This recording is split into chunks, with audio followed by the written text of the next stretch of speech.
Hello, and welcome to our documentary episode on the Mongolians and how they revolutionized warfare at the time. As you probably know, the Mongol Empire was at its peak in the 1200s. It had the largest continuous land size of any empire and was the second biggest empire of all time. However, you probably didn't know how they did it, since an empire this big would be impossible to conquer and control in the modern day.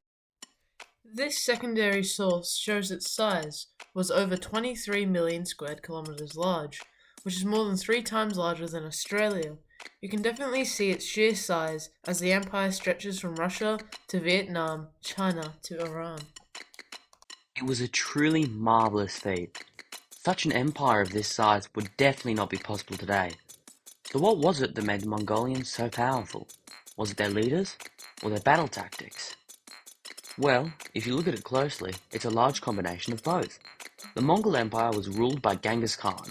According to the secondary source Britannica, he was born in the Mongolian countryside in 1162, and he ruled as the first Khagan of the Mongol Empire just after the Mongolian reunification. He was in charge from 1206 to 1227, and he was considered to be the founding father of the empire. His reign was then carried on by his son Ogedai, who advanced into many European territories, which then led to Kublai, who expanded through many southern Asian territories. However, holding on to this massive landmass wasn't to last, and Kublai Khan was the last Mongolian Khagan. Of course, we can't give all of the credit for the empire's great dominance to the Khagans.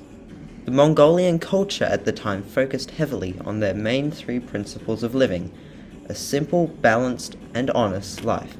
Warfare was promoted and encouraged, making it a key feature of the Mongol lifestyle. However, the true reason why Mongolians were superior at this time was because of their revolutionary battle tactics that countered the mostly medieval style of warfare at the time, which consisted mainly of swords, shields, and more. These medieval tactics were usually effective when attacking an enemy who was moving at the same speed. However, the Mongolian tactics greatly overpowered them. Their amazing and revolutionary tactic was, well, horses. This made perfect sense for the Mongolians, as horses can be used to outflank enemies since they have superior speed. Fortunately, Mongolia has a huge number of native horses that are perfect for paying your neighbor China a visit. The Mongolians completed this combination by adding the composite bow. It was small enough for practical use on horseback, but due to the way it was made, it still had enough power to match conventional bows. Most composite bows were made in a recurved shape using different kinds of wood glued together, using the grain of the wood to keep its strength. Hence the name composite bow. Additionally, they fought with sabers and some pole-mounted blades, and they were capable at fighting on foot, though the foot soldiers were often recruited from conquered territories like China and Persia. These foot soldiers would come in useful for the different landscapes the Mongols faced, such as mountains, since cavalry usually excel in wide open fields, and were often a liability in narrow mountain passes. Fortunately, there were plenty of wide open fields for the Mongolians to use. This secondary source shows how the Mongolians used the Fabian tactics, which proved to be an effective way of warfare. The first step was for the Mongolians to disperse, whilst the enemy held a strong position. This made it hard for the enemy to focus their strengths on one point, and made them separate. Furthermore, it would create attacking temptations for the other side. Now that the enemy is in a weaker position, they would quickly regroup and launch a frontal assault on the enemy lines. This is all possible thanks to the highly mobile horses. Whilst the Mongols used the Fabian tactics on the offensive, they would use the feigned retreat tactics if being pursued by a much larger enemy. These included the Mongols sending a small force to greet the enemy, then retreating to a specific point. From that specific point, they will then turn to face the enemy head-on. Whilst this is happening though, the much larger hidden Mongol force will attack from the flank. This means that the enemy has to fight a war on two fronts, and thus it creates a big advantage for the Mongol attackers. Unfortunately, the the wall wasn't very effective for dealing with the Mongols, as they kept pillaging and taking vital Chinese resources to benefit their empire. However, the wall also displays how terrified everybody else was of their tactics and how desperate opponents were to stop them. There weren't many ways to stop the Mongols, as each individual soldier under the empire had experienced full-on training since childhood. Even though other civilizations such as Russia, Persia, and China had more people, the quality of the average Mongol troop was high and well-disciplined. In fact, according to historian Mark Cartwright, the only places the Mongolians had failed to conquer were Vietnam, Java, and Japan, most likely because the terrain countered the battle tactics. The Mongols seemed invincible, especially on the battlefield, as the Mongolians usually had a significant strategic advantage.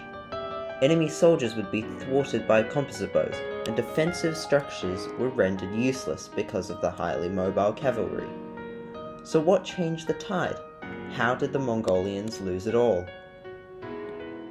Historians such as Jack Weatherford debate on whether the sheer size of the empire or the poor structure of the empire was to blame. The Mongol Empire started to decline after the death of Kublai Khan in 1294 and ended in 1368. However, cracks in the invincibility of the empire would start to appear in 1272 when the empire split into factions. These factions included the Great Yuan, or Yuan Dynasty of China, Golden Horde, Ilkhanate, and Chagatai Khanate. Since the separation, each section was vulnerable to revolts. As it turns out, people don't like to be controlled by foreign powers. Because of this, the territory owned by the loosely labelled Mongol Empire began to decline, as smaller leaders could not control the people from the conquered territories. In 1368, Tongan Timur flees the Great Yuan after being overthrown by a Chinese rebel leader, marking the end of the Mongols. However, according to historian Timothy May, it was clear from the start that though the Mongols were most admirable on the battlefield, they were not in governing. Though they did form peace in Asia and create trade routes, they had little in the way of administration, as they were formerly nomadic, and were unused to such a way of ruling.